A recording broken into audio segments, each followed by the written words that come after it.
Good evening, all. For those of you that don't know me, I am Amer's younger and only sister. When Amer, or Pi, as I like to call him, and Zara asked me to make this speech, I was truly honored. This got me thinking, do I cover all the embarrassing stories I had on him, or take the high road and only mention the good points? I've chosen to do a bit of both, because after all, you only get married once, hopefully. And this event wouldn't be complete without a couple of laughs at the expense of Amer. Nobody's perfect. With that said, Zara, here are some tips that will help you in your lifelong marriage with Pi. One thing you must learn about Amer is that he tends to be a bit forgetful sometimes and runs late a lot. A time that really demonstrates this is when my father and Pi were headed to London for my cousin's wedding. Not surprisingly, they were both running late to catch their flight. Somehow, we haven't learned that airlines don't run on DST, aka Basic Standard Time. Scrambling to get there, Amer jumps in the back seat of the car. About 10 minutes from the airport, Pi shrieks in panic, "Mommy, my shoes!" To his dismay and our amusement, Amer was still sporting my mother's fuzzy pink bedroom slippers he conveniently wore to load the luggage in the car. Actually, they were on these black, like, whatever. Whatever. Makes the story better.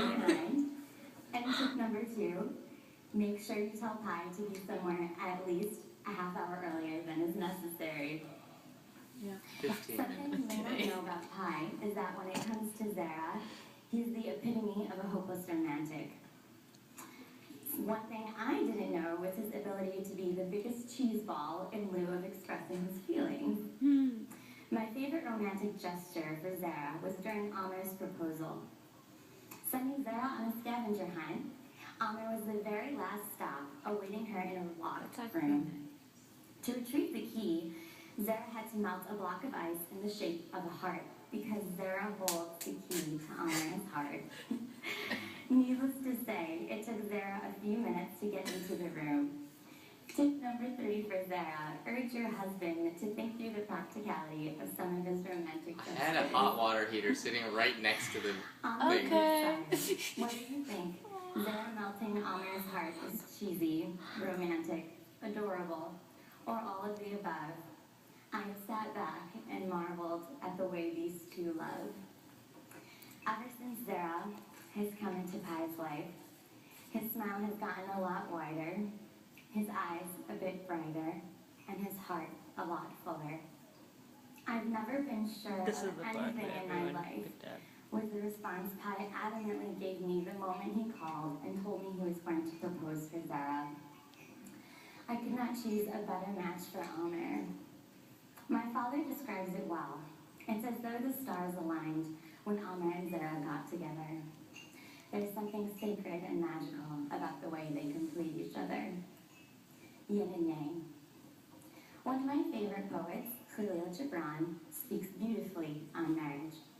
You were born together, and together you shall be forevermore. You shall be together even in the silent memory of God. But let there be spaces in your togetherness, and let the winds of the heavens dance between you. Love one another, but make not a bond of love. Let it rather be a moving sea between the shores of your souls. Pi, you are the kindest and most gentle soul I know. I mean, who else do you know holds open the New York subway doors for hundreds of people to bypass us, and then leaving us to miss the train? But that's really besides the point. In all reality, I couldn't be prouder to call you my brother. You've grown into the most amazing man and chosen the most amazing woman. We're lucky. Zara, I've always wanted a sister, and I could not imagine a more perfect one at that. Welcome to the family. We're so excited to have another Zainubs to the Khandan. Please always take care of each other. Continue to respect each other and think back on this beautiful moment if road bumps come your way. I love you both more.